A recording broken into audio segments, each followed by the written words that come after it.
Good morning student, आप सभी का स्वागत है शिक्षा कोचिंग क्लासेस में। यूपी ट्रिपल एससी की तरफ से जैसे कि आप सभी स्टूडेंट्स को पता चल चुका होगा कि 40,000 प्लस वैकेंसी का नोटिफिकेशन जल्दी ही जारी कर दिए जाएंगे, भले वो दिसंबर में या जनवरी तक आ जाए। पर सबसे बड़ी बात यह आ रही है कि जो आयोग की पिछली भर्तियां हैं उनका क्या किया जाएगा। वो क्या जनरली ईडब्ल्यूएस के बिहाफ पर होंगी या फिर जैसा नोटिफिकेशन में है ईडब्ल्यूएस का कोई काम नहीं आएगा उसमें। तो जैसे 2016 की जेई भर्ती हुई या 2018 की जेई भर्ती हुई या फिर और जितनी भर्तियां हैं पुरानी पेंडिंग में, उनके नोटिफिकेशन नहीं आए हैं उनको लेकर के। तो आए मैं आप सभी के साथ ये, जैसा कि आप सभी को पता चल चुका है कि जो पैट को मंजूरी मिल गई है, आप हमारे मुख्यमंत्री जी ने मंजूरी दे दी है, प्लस आयोग ने भी कि उसको कराएगा कराएगा डेफिनेटली। बट जो पुरानी वैकेंसी है उस पर इसका प्रभाव पड़ेगा नहीं पड़ेगा, मेन बात ये आ रही है स्टूडेंट्स सभी के मन में। तो मैं आप सभी को बता दूं कि फ़र्क तो पड़ेगा, बट पुरानी वैकेंसियों पे कितना फ़र्क पड़ेगा या क्या अमेंडमेंट होकर के आएगा। तो स्टूडेंट मैं आप सभी को बता दूं कि जो पुरानी वैकेंसियां हैं ईडब्ल्यूएस सर्टिफिकेट, जैसा कि आपको पता होगा कि उसके बिहाफ पर आपका उसमें अंडर, क्योंकि जो अगर पुरानी जो जितनी भर्तियां हैं उसमें ईडब्ल्यूएस का तो कोई रोल था नहीं, तो उसके अकॉर्डिंग क्या वो होगा? नहीं होगा। अगर ऐसा होता है तो फॉर्म फिलअप दोबारा से होंगे, आपका टोटल काम दोबारा से होगा और उसमें नंबर ऑफ कैंडिडेट भी दोबारा से ही उसमें एनरोलमेंट अपना करा पाएंगे। तो पुरानी भर्तियों में संशोधन नहीं होगा ईडब्ल्यूएस को लेकर के, जैसा कि मेरी इस बात से आप समझ पा रहे होंगे कि अगर पुरानी भर्तियों में जो स्टूडेंट 2016 जेई भर्ती दी या मान लिया 2016 की कोई भर्ती है 2017 2018 की, वहां तक ईडब्ल्यूएस का कोई रोल नहीं था। पर ईडब्ल्यूएस का रोल अगर देखा जाए तो अभी हुआ है। तो ईडब्ल्यूएस का रोल अगर ऐसा करते हैं तो उसमें नंबर ऑफ कैंडिडेट ईडब्ल्यूएस के लिए भी आएंगे, प्लस उनके लिए फॉर्म फी अलग होगी, प्लस उनके लिए आपके डॉक्यूमेंटेशन होने चाहिए। तो पुरानी भर्तियों में ईडब्ल्यूएस का कोई रोल नहीं होगा। ये चीज़ आप कहेंगे कि आप कैसे कह सकते हो। आप इस चीज़ को अगर आप सेटिस्फाई नहीं हो पा रहे हैं तो आप एक चीज़ एनालिसिस करिए। आप खुद सोचिए कि ईडब्ल्यूएस सर्टिफिकेट के लिए सबसे पहले तो नोटिफिकेशन जारी होगा नया, उसमें उसकी वैकेंसी आएंगी कितनी वैकेंसी हैं, प्लस उसमें फिर ये भी आएगा कि इनके लिए फीस स्ट्रक्चर अलग होगा। ईडब्ल्यूएस का हो सकता है चलो सेम रहे, ओबीसी वालों की इक्विवेलेंट जनरल वालों की इक्विवेलेंट रखते हैं, कोई फर्क नहीं पड़ता, पर उनके लिए नंबर ऑफ सीट तो अलग आएंगी। प्लस उनके लिए आपका क्रूशियल या जो सर्टिफिकेट है वो भी तो दर्शाना होगा, क्योंकि वो आपको अपलोड करने के लिए दें या फिर आपको कैसे दें या उसका नंबर दें कि आप उसमें एनरोल करें अपना नंबर जो ईडब्ल्यूएस का सर्टिफिकेट का नंबर है, या फिर बोल दें कि हाँ ठीक है कितने कैंडिडेट हैं। तो वो सारी चीज़ें दोबारा से, और नंबर ऑफ कैंडिडेट भी उसके लिए दोबारा से ही एनरोल कर पाएंगे। इस वजह से पुरानी भर्तियों में ईडब्ल्यूएस सर्टिफिकेट का कोई रोल नहीं होगा। ठीक है स्टूडेंट, पुरानी भर्तियां ईडब्ल्यूएस के बिहाफ पर नहीं होंगी, पुरानी भर्तियां वैसे ही होंगी। आयोग इस पर विचार कर रहा है। क्यों कर रहा है? क्योंकि उसको सबसे बड़ी प्रॉब्लम यही है उसके सामने कि ईडब्ल्यूएस का जो सेक्शन है वो सारी उसकी नंबर ऑफ वैकेंसी है, नंबर ऑफ कैंडिडेट उनके पास है नहीं। वो दोबारा से भर्ती रीओपन करवा देंगे तो जो पुराने स्टूडेंट है उनका तो नुकसान हो जाएगा ना। इस वजह से ईडब्ल्यूएस सर्टिफिकेट नहीं आएगा, जहां तक मेरा मानना है। अगर मुझसे आप सेटिस्फाई हैं तो वीडियो को लाइक कर सकते हैं, नहीं है तो डिसलाइक कर सकते हैं, अपना कमेंट भी करके बता सकते हैं। हालांकि मेरा मानना ये है, और जो एनालिसिस है आयोग का जो जिस पर विचार चल रहा है कि ईडब्ल्यूएस का कोई रोल नहीं होगा पुरानी भर्तियों पर।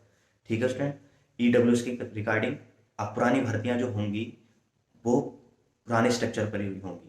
अगर ईडब्ल्यूएस का रोल करते हैं तो उसके साथ में आपको पीईटी इंट्रोड्यूस करानी पड़ेगी। अगर पीईटी इंट्रोड्यूस कराएंगे तो पीईटी कराने के बाद फिर मेंस के लिए दोबारा से फॉर्म भरने पड़ेंगे पुराने स्टूडेंट्स को।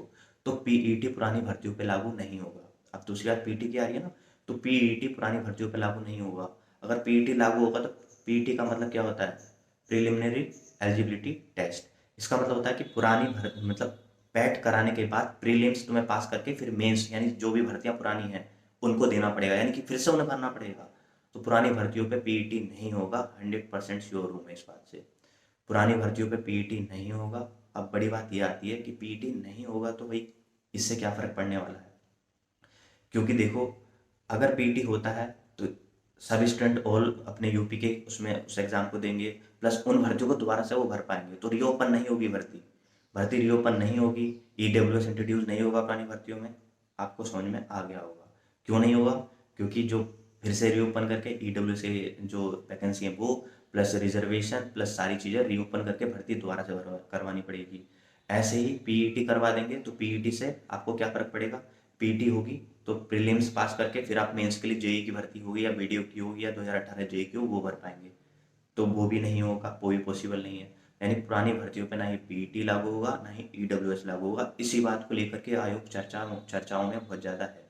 ये सारी चीज़ आप समझ पाएंगे कि पुरानी भर्तियों पे नहीं लागू होना है पीईटी और ना ही ईडब्ल्यूएस लागू होगा। क्लियर होगी ये चीज़। अब बात आती है आगे कि भाई पीईटी कब से लागू होगा। तो पीईटी आपका जितनी जो 40,000 भर्तियां आ रही हैं, जैसे कि लेखपाल की 8,000 भर्तियां आ रही हैं, तो 8,000 भर्तियों के लिए हो सकता है कि पीईटी का कंफर्म निर्देश नहीं है कि पीईटी के बाद ही होगा। जो लेखपाल की भर्ती हो सकती है ये भले ईडब्ल्यूएस के साथ आ जाए, बट पीईटी के साथ ये भी मुश्किल है आना। ठीक है स्टूडेंट, पीईटी आपका 2021 से ही स्टार्ट होगा यूपी के अंदर। जनवरी के बाद से ही पीईटी की कोई सूचना आएगी कि आयोग लेकर के उसको तय करेगा। उससे पहले कोई भी ऐसा एग्ज़ाम जो पुराने हैं ईडब्ल्यूएस या फिर आपके पीईटी से रिगार्डिंग नहीं होंगे। एकदम क्लियर है। आयोग का इसी पर विचार चल रहा है कि कैसे इसको सोल्व किया जाए, इसका समाधान किया जाए। तो यही जैसे मैंने आपको बताया कि लेखपाल भर्ती आपकी चकबंदी लेखपाल हो गए, राजस्व लेखपाल हो गए, इनकी 8,000 भर्ती आ रही हैं। इस पर आ तो नहीं है, पर इस पर यही सबसे ज़्यादा है कि ईडब्ल्यूएस और पीईटी के साथ इसे लागू करें कि ना करें, इस पर चर्चाएं होंगी। हालांकि सभी चैनल के माध्यम से बताया जा रहा है कि बम्पर भर्ती आ रही हैं, बट ईडब्ल्यूएस और पीईटी के बारे में इसमें कोई भी जवाब नहीं दे पा रहा है। तो इसी वजह से जवाब नहीं दे पा रहे हैं लोग बात कि इसमें क्या मैंने आपको कन्फ्यूजन हुई है वो बता दिया आपको। ठीक है स्टूडेंट्स, और आपको ये बता दूं मैं कि जो आगामी रिजल्ट आने वाले हैं वो जल्दी से जल्दी डिक्लेयर करने की तैयारी कर रहा है आयोग, इसी वजह से क्योंकि पीईटी बड़ा रोल निभाने वाला है आने वाली भर्तियों में। अब पीईटी के सिलेबस का मैंने आपको बताया भी था, इसमें आपकी हिंदी आएगी, रीजनिंग आएगी, आपका जीके आएगा और आपका मैथ आएगा। ये चार का एक्सपेक्टेड है, मैं कंफर्म नहीं बोल रहा हूँ, पर ये चारों चीज़ें आएंगी। उसके बाद ही आप प्रीलिम्स पास करने के बाद जो मेंस एग्जाम होंगे वो दे पाएंगे। चाहे वो कोई मतलब पहले तो आप भर्ती भरेंगे कौन सी आ रही है, उसके बाद आप वो उसका एग्ज़ाम वो भी पास करना पड़ेगा। यानी दोनों एग्ज़ाम के बाद ही आपको जॉब मिलेगी। आपको क्लियर हो गया होगा, ये चीज़ मैंने आपको समझा दी अच्छे से। बस वीडियो में मुझे इतना ही समझाना था कि पीईटी और ईडब्ल्यूएस को लेकर के पुरानी भर्तियों के बारे में, और जल्दी से जल्दी इस रिजल्ट जितने भी पेंडिंग में हैं उनको और वेटिंग लिस्ट को जारी कर रहा है आयोग। अब देखते हैं कितनी जल्दी। तो बस वीडियो में इतना ही। अगर वीडियो अच्छी लगी है तो चैनल को सब्सक्राइब कर लो और वीडियो को लाइक कर लो, और ऐसी अपडेट्स आपको मिलती रहती हैं चैनल के माध्यम से। तो आगे मैं आपसे पीईटी और ईडब्ल्यूएस और बाकी जो वैकेंसी हैं उनके रिगार्डिंग आपसे बात करता रहूँगा। तो ऐसी नेक्स्ट अपडेट पाने के लिए आप चैनल को सब्सक्राइब कर सकते हैं। बस वीडियो में इतना ही। जय हिंद, जय भारत।